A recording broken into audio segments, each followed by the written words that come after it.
Hey, what's up everybody? It's Bryan here and welcome to my channel. We're going to be jumping back into Premiere for the first time in a long time. I haven't been able to edit as much as I usually do, but I did edit a project recently, a heavy motion design project. You've seen a lot of the content on my channel. Uh, this is now the last one that I'll cover on this project, and then I'm moving on to a next project, which I'll also be sharing with you guys amongst other tutorials that I do. So today we'll be breaking down the edit in Premiere. I'm going to show you guys how I handled some of the audio effects and some of the sound design, as well as putting all that motion design together to give you this sequence right here.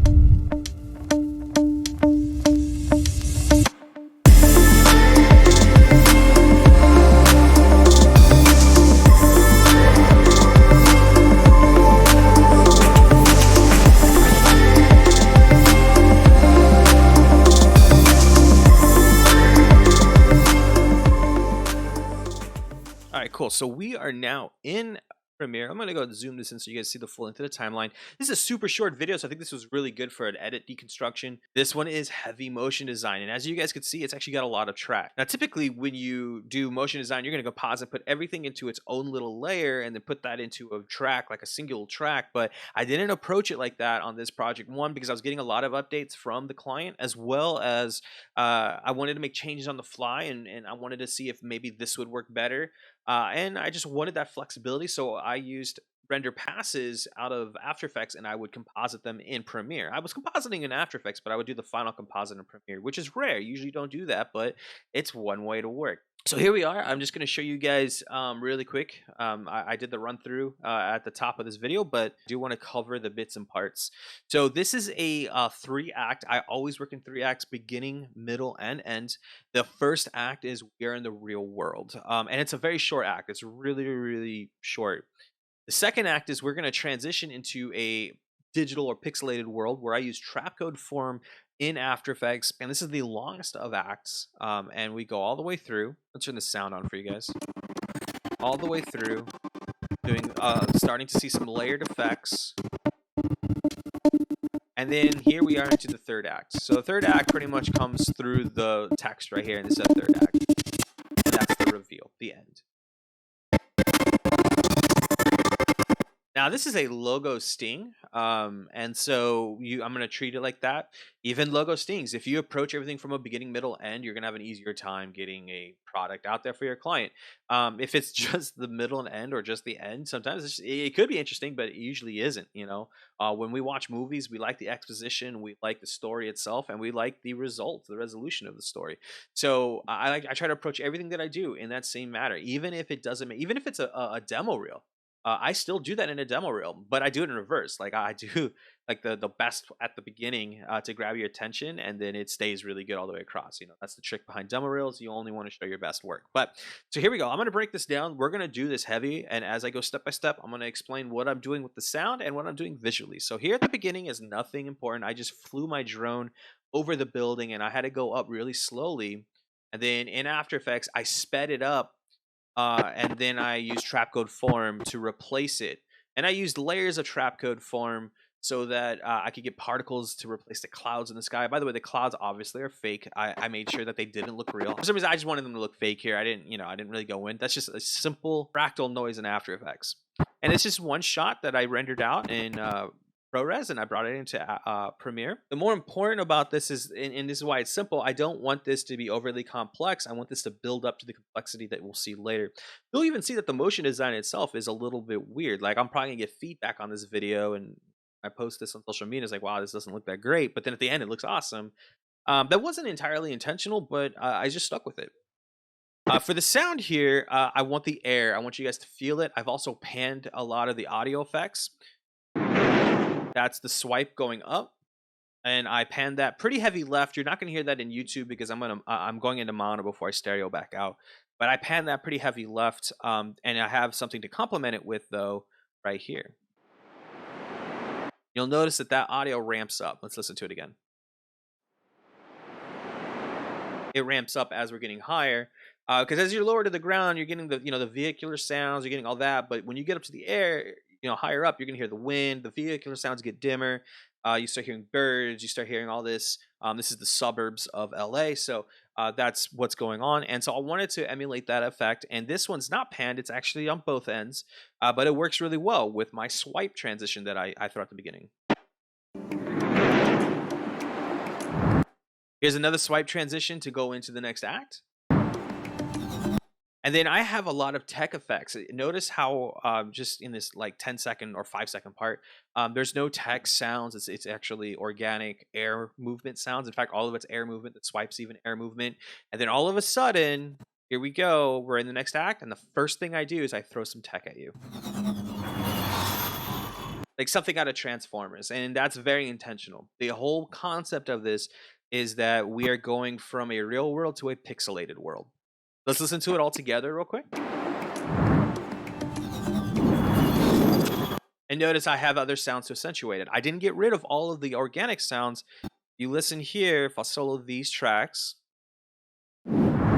those are all air organic swipe. And then I also have this right here, which is a deeper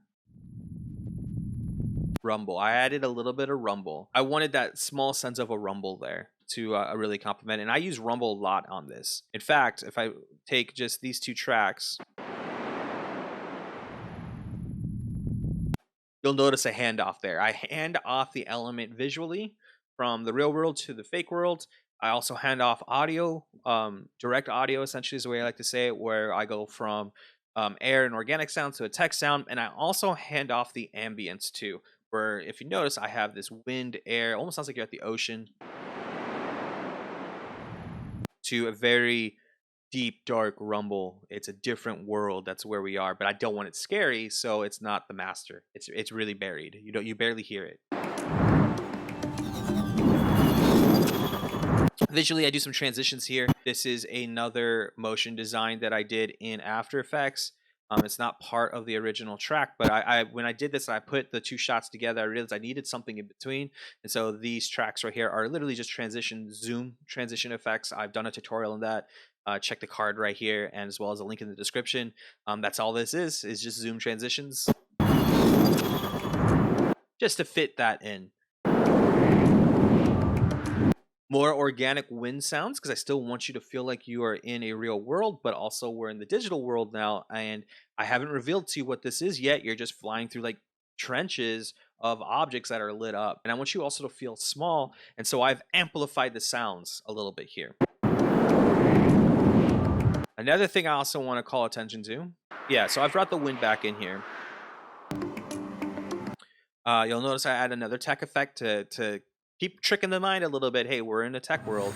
And I actually throw in some text here from After Effects.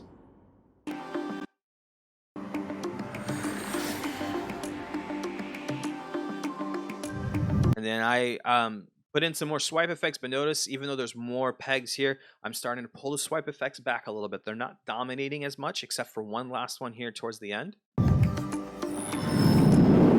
That one is the dominating one. In fact, it is the highest one. So think of it like a curve where I go up with swipe effects and we go back down, we relax, and then all of a sudden I have a climax of swipe effects way up here and then down. That's intentional. I did that very intentionally.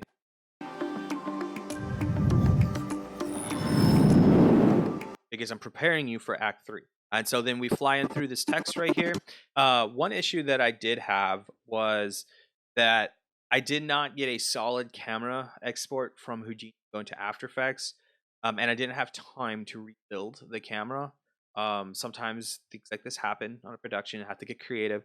This is one of them. Originally, this brighter was supposed to be revealed by this peg going away, but then I realized it's not working. So this becomes a little bit of this. This is my least favorite part of this whole thing, where we'll fly through the G, and then all of a sudden, remember right there, we've broken a fourth wall.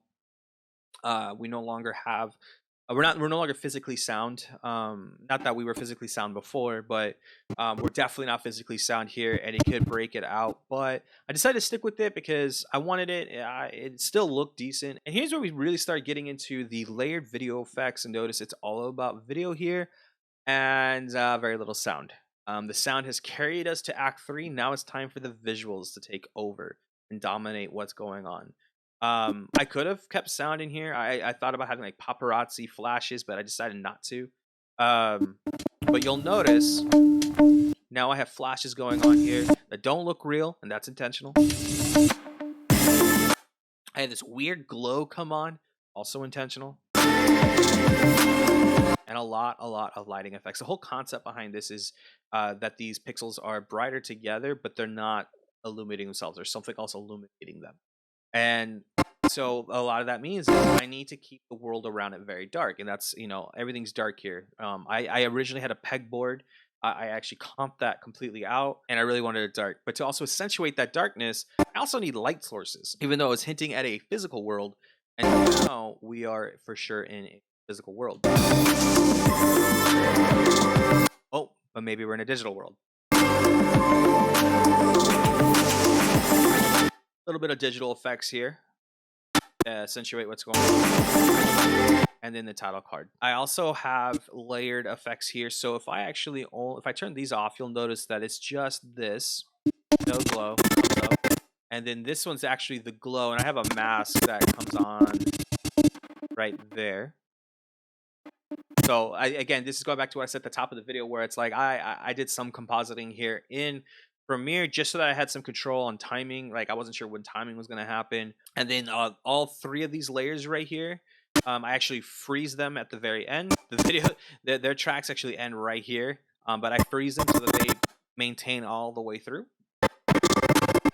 Text is just another layer that I brought in to composite on. And then I actually sub-clipped this out, went back to After Effects. I actually have a tutorial I'm working on right now where I cover sub-sequencing, but I also cover dynamic linking. I didn't dynamic link on this project, but I ended up taking this and bringing it into After Effects, and that's how I transitioned.